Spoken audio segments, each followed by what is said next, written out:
Tomás nació en Aquino, cerca de Nápoles, en 1225.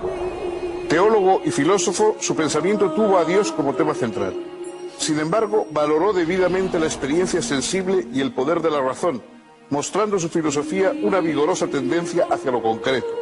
Su obra es uno de los momentos culminantes del pensamiento medieval, realizando la síntesis más acabada entre el aristotelismo y la doctrina cristiana.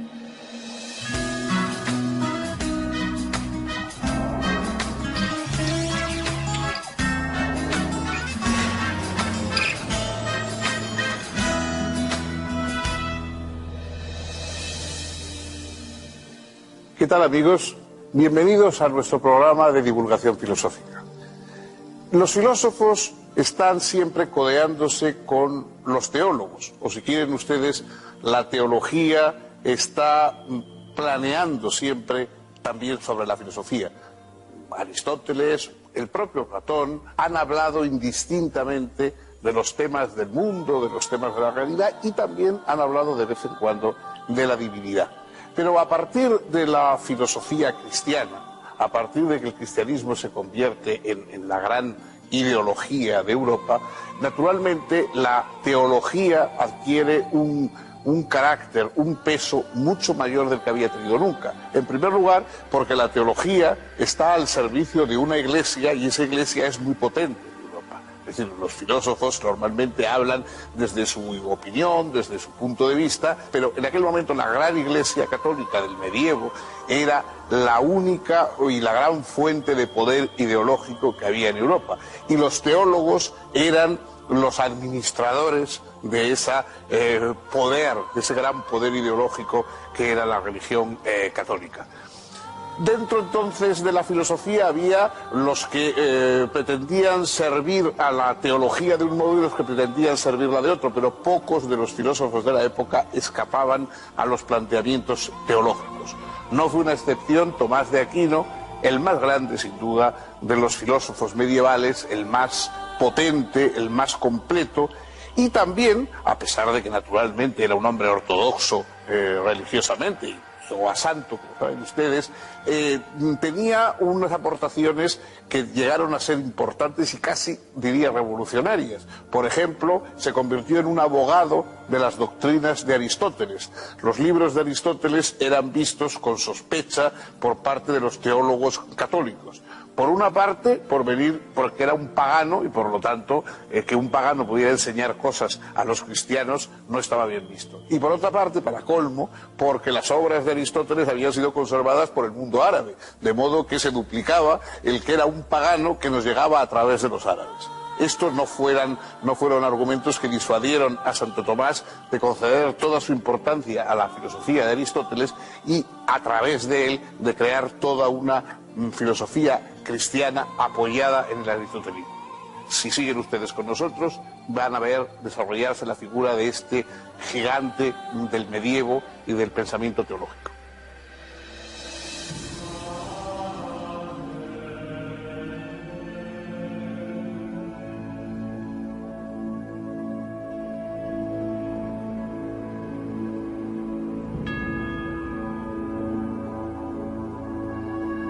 Los padres de Tomás pertenecían a la nobleza. Tuvo 6 hermanos y 5 hermanas, pero su padre decidió preparar al niño para que algún día pudiera ser elegido abad del monasterio benedictino de Monte Cassino. Ello sería conveniente para asegurar la fortuna familiar. Por eso, a los 5 años, lo envió a ese monasterio para iniciar su educación. Tomás permaneció durante 9 años en Monte Cassino y en 1239 fue a la Universidad de Nápoles para continuar sus estudios. Profundizó sus conocimientos de filosofía y se relacionó con algunos religiosos de la Orden de Predicadores, fundada por Santo Domingo de Guzmán. Tomás decidió ingresar en ella, pese a comprender que su familia, que esperaba que hiciera carrera en la jerarquía eclesiástica, no podría estar de acuerdo con tal decisión. La orden dominicana, al igual que la franciscana, no daba a sus miembros más futuro que el de frailes mendicantes.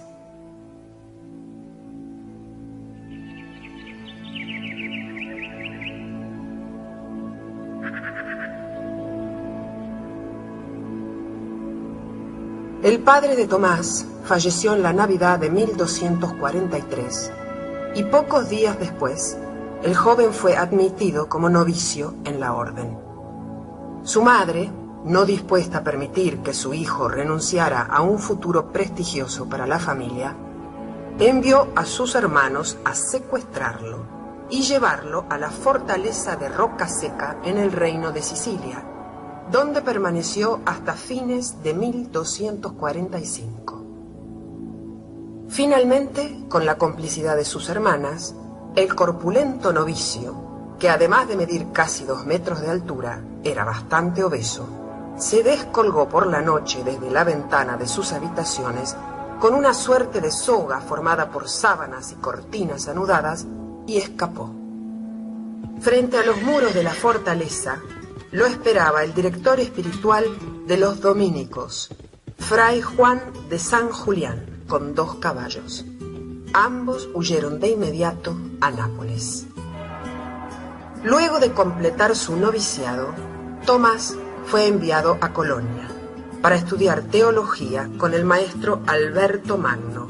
Allí permaneció entre 1248 y 1251 como discípulo, y luego, una vez ordenado sacerdote, hasta 1252 como maestro bajo la dirección del propio Alberto. En 1252, el maestro general de la orden envió a Tomás a la Universidad de París como bachiller para hacerse cargo de una de las 2 cátedras que los dominicos allí regenteaban. Los franciscanos tenían bajo su dominio solo una. Entretanto, el resto de las cátedras eran impartidas por maestros seculares, quienes comenzaron a recelar a los religiosos, puesto que sus clases eran las más concurridas. Las tensiones desencadenaron choques violentos entre los estudiantes universitarios y medidas arbitrarias por parte del claustro contra los maestros religiosos. Los concurrentes a las clases de estos eran amenazados para que no asistiesen. Algunos alborotadores irrumpían en las cátedras para generar desorden. Se apedreaba a los maestros, que debían movilizarse con guardia armada, y se llegó a disparar flechas contra las ventanas de los conventos. El líder de los maestros seculares, Guillermo de Saint-Amour, hizo difundir un escrito en el que se responsabilizaba a los dominicos y franciscanos del malestar de la universidad. También les atribuyó, falsamente, un libelo injurioso contra el papado, que parece que escribió él mismo a ese efecto.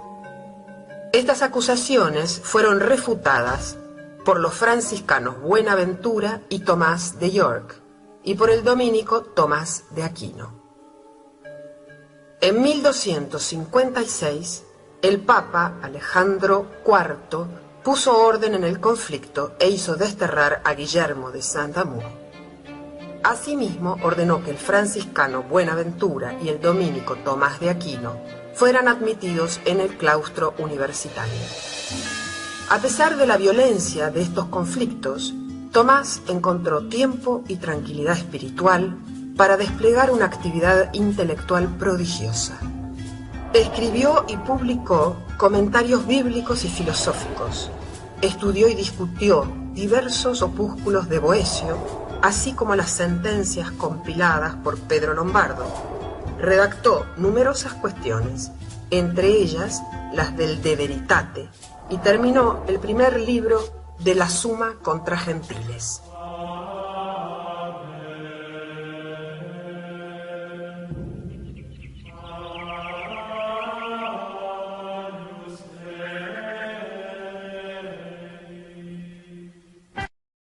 Entre 1259 y 1268 fue enviado por su orden a Italia y nombrado predicador general en el capítulo de Nápoles. En cumplimiento de las obligaciones correspondientes a ese cargo, viajó frecuentemente a diversas ciudades italianas, residiendo donde se instalase la corte pontificia.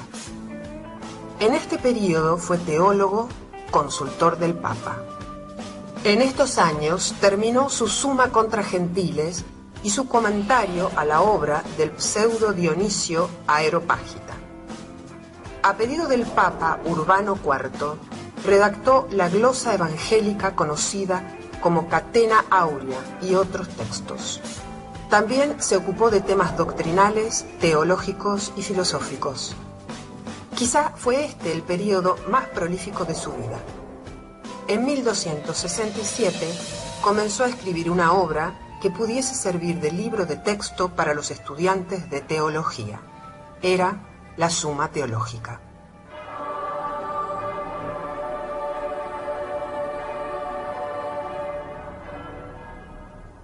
La primera dificultad, la dificultad esencial que presenta la teología como motivo de estudio a un racionalista, es que sería la única de las ciencias que no sabemos si su tema existe o no existe. Naturalmente, para Santo Tomás de Aquino estaba fuera de toda duda la existencia de Dios, pero comprendía racionalmente que esta duda podía plantearse a alguien que no tuviera la fe. Entonces él distingue, por un lado, lo que aporta la fe y una creencia no discutida en Dios. Pero en cuanto se pone a actuar como filósofo, aun dentro de su teología, comprende la objeción de los que pueden poner en duda la existencia de Dios. Y hizo esfuerzos realmente extraordinarios por probar la existencia de Dios. ¿Cómo vamos a hablar, cómo vamos a hacer elucubraciones teológicas sobre cómo es Dios, cuáles son sus cualidades, cuáles son sus atributos, etcétera, si no sabemos si existe o no existe? Previamente a todo lo demás, hace falta establecer la existencia de Dios. Y una de las piezas más conocidas de la inmensa obra de Santo Tomás son las 5 vías, las 5 pruebas de la existencia de Dios. Las 5 vías se reducen un poco siempre a lo mismo, es decir, existe la realidad, existe el mundo con una u otras perfecciones, alguien tiene que haberlo hecho. Si vamos remontándonos, vemos que cada cosa, cada árbol da lugar a nuevas semillas y nuevos árboles, cada animal engendra nuevos animales, etc. Todo tiene como un proceso, pero en un momento debe haber un comienzo, y ese comienzo tiene que ser un creador que no haya sido previamente creado, y todas esas vías, cree él racionalmente, llevan a esa conclusión del creador final. Bueno, en su momento esto fue, ya era audaz el querer probar la existencia de Dios, puesto que de alguna manera aceptaba que hubiera quien dudase de ella, de modo que no hay que quitarle importancia a la audacia de alguien que decide probar la existencia de Dios por si acaso es necesario. Obviamente la historia no ha aceptado en gran parte las vías que se deben a una física antigua y a unos conocimientos muy dudosos sobre el mundo, y sobre todo a un malentendido, que es que no se puede explicar lo que no sabemos por algo que conocemos aún menos. Es decir, conocemos poco del origen del universo, pero nada de Dios, y por lo tanto decir que Dios explica el origen del universo, se sigue una pregunta inmediata: ¿y quién explica a Dios?, ¿no? Este sería el final de la cuestión, pero naturalmente ni Santo Tomás ni su tiempo permitían llegar tan lejos.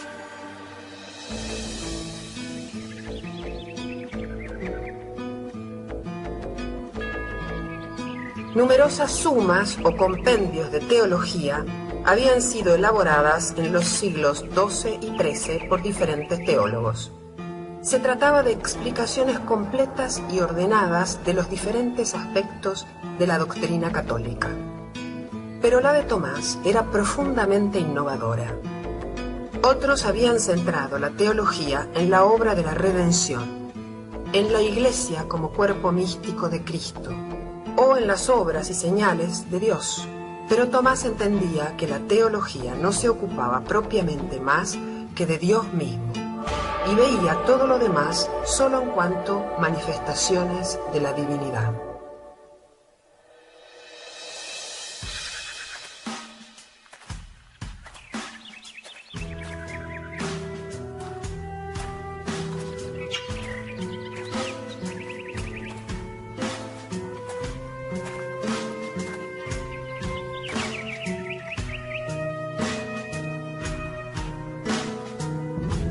La teología, para Tomás, debe moverse siempre dentro de la fe y explicar con razones la naturaleza de los dogmas. El elemento de autoridad es usado en su suma teológica con extrema sobriedad y solo recurriendo a las autoridades que el adversario admite o reconoce. En este sentido, la suma pretende movilizar las riquezas de la razón humana. Cada artículo de la suma consta de 4 partes. En la primera parte, quaestio, se plantea el problema en forma concisa. En la segunda parte, disputatio, se exponen los principales argumentos a favor y en contra. En la tercera parte, responsio, se presenta la solución razonada y justificada. En la cuarta parte, vera solutio, vuelve sobre los argumentos expuestos en la disputatio para eliminar las razones falsas y afirmar definitivamente la verdadera solución del problema propuesto originalmente. En 1269, el general de la Orden volvió a enviar a Tomás a París para que se hiciese cargo de la cátedra para extranjeros en la universidad. La situación era crítica, porque por un lado, los maestros seculares, ahora liderados por Gerardo de Abbeville, habían recrudecido nuevamente sus actitudes para con los frailes mendicantes, y por otro lado, los averroístas latinos, así llamados por derivar su conocimiento de Aristóteles a partir del comentarista musulmán Averroés, presentaban, de la mano de Siger de Brabante, un aristotelismo demasiado radical y poco compatible con las doctrinas cristianas. La filosofía aristotélica había desaparecido del horizonte cultural europeo occidental durante varios siglos. Solo la lógica había sido conservada y cultivada. Al traducirse al latín durante el siglo XII la obra de Averroés y otros comentaristas musulmanes, los textos aristotélicos fueron recuperados, produciendo una profunda crisis en el ambiente escolástico. Algunos autores se habían convertido a esa versión mahometana de Aristóteles, a pesar de incurrir en doctrinas que no parecían admisibles desde la fe cristiana. Esas actitudes suponían el riesgo de que el aristotelismo fuese condenado por la Iglesia como contrario a la fe. Tomás entendía que no se podía renunciar a Aristóteles, sino que solo cabía corregirlo y depurarlo. Por ello encargó a Guillermo de Moerbeke, dominico y helenista, que tradujera directamente del griego, lo más fielmente posible, los libros de Aristóteles. A la vez acometió la tarea de defender al filósofo tanto de quienes lo seguían irreflexivamente como de quienes lo rechazaban por fidelidad a cierto tradicionalismo platonizante o hasta irracionalista. No era una tarea sencilla. La Santa Sede prohibió los libros aristotélicos hasta que fuesen corregidos. Los franciscanos se unieron a los seculares en la condena de todo aristotelismo. En 1270, Tomás sostuvo una disputa pública con el regente de la cátedra franciscana, Juan Peckham, y logró que éste admitiese que la doctrina tomista, a pesar de basarse en Aristóteles, no era contraria a la fe. Poco después, el obispo de París, Esteban Tempier, condenó 13 proposiciones aristotélicas, buscando afirmar así la teología tradicional. Tomás no demoró en probar que dichas proposiciones no eran verdaderamente aristotélicas, sino de sus comentaristas árabes. A la vez escribió un tratado contra las enseñanzas del averroísta Siger de Brabante, quien profesaba la eternidad del mundo y la mortalidad del alma, tan sólido y persuasivo que logró convencer a su antagonista. De hecho, Siger redactó a continuación una obra en la que corrigió su anterior doctrina, expresando su admiración por Tomás. Mientras participaba en estas discusiones, Tomás encontró tiempo para seguir desarrollando una impresionante obra escrita. Además de numerosos opúsculos, comentarios, tratados y cuestiones disputadas, finalizó en 1270 la primera parte de la Summa Teológica y en los 2 años siguientes concluyó la segunda parte.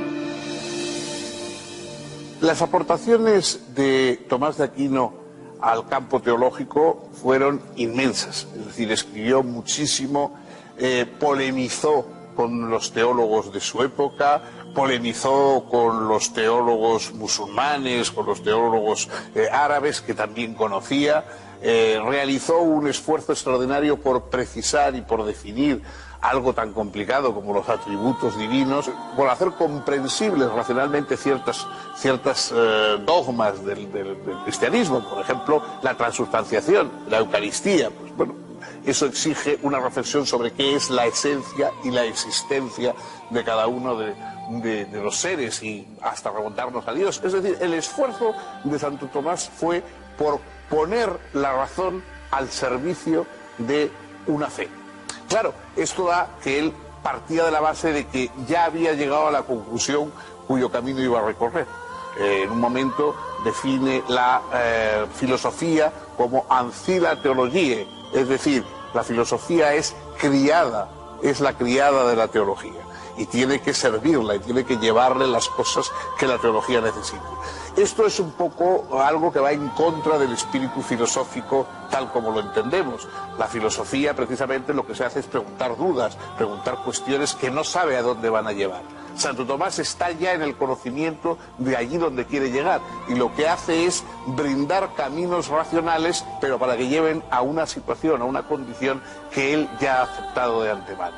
Es, por supuesto, un serio, digamos, argumento en contra de su propósito filosófico, pero no cabe duda de que la honradez y la determinación con que lleva a cabo ese intento racional de llegar hasta lo que está más allá de la razón son verdaderamente dignos de reconocimiento y sobre todo en su momento fueron y chocaron con conservadurismos que se negaban siquiera a plantear el que la razón pudiera escalar grados hacia la majestad de la divinidad.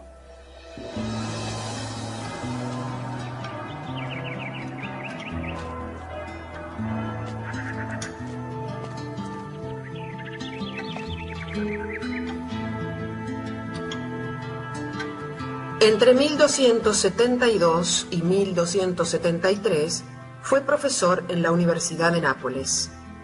Comenzó a trabajar entonces en la tercera parte de la Summa Teológica, que se ocupa de Cristo.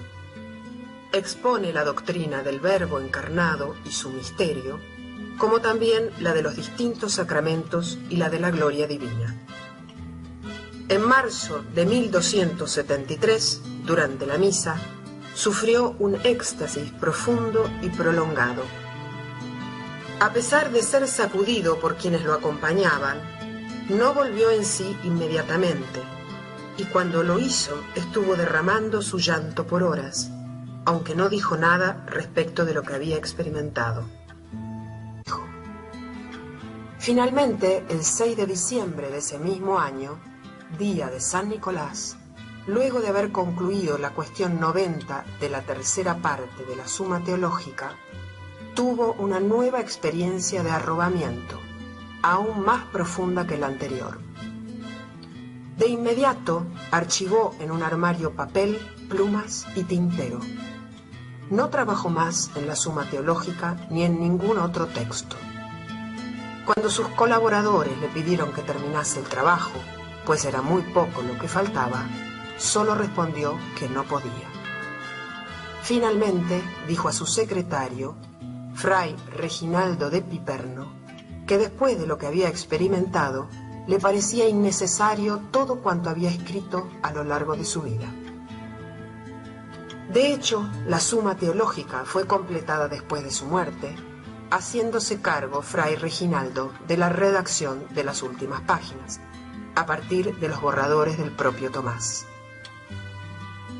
Al morir, Tomás dejó más de 130 obras, entre comentarios, sumas, opúsculos, cuestiones, conferencias y sermones. Más de 890 lecciones sobre libros de Aristóteles, más de 1650 lecciones sobre la Sagrada Escritura y alrededor de 3000 artículos sobre las secuencias. Su suma contra gentiles consta de 463 capítulos. La Suma Teológica tiene 512 cuestiones y un suplemento que comprenden 2652 artículos en los que aparecen expuestos y resueltos más de 10.000 argumentos. En 1323, el Papa Juan XXIII procedió a la canonización de Tomás, afirmando que cada uno de los artículos de su Suma Teológica era ya un milagro.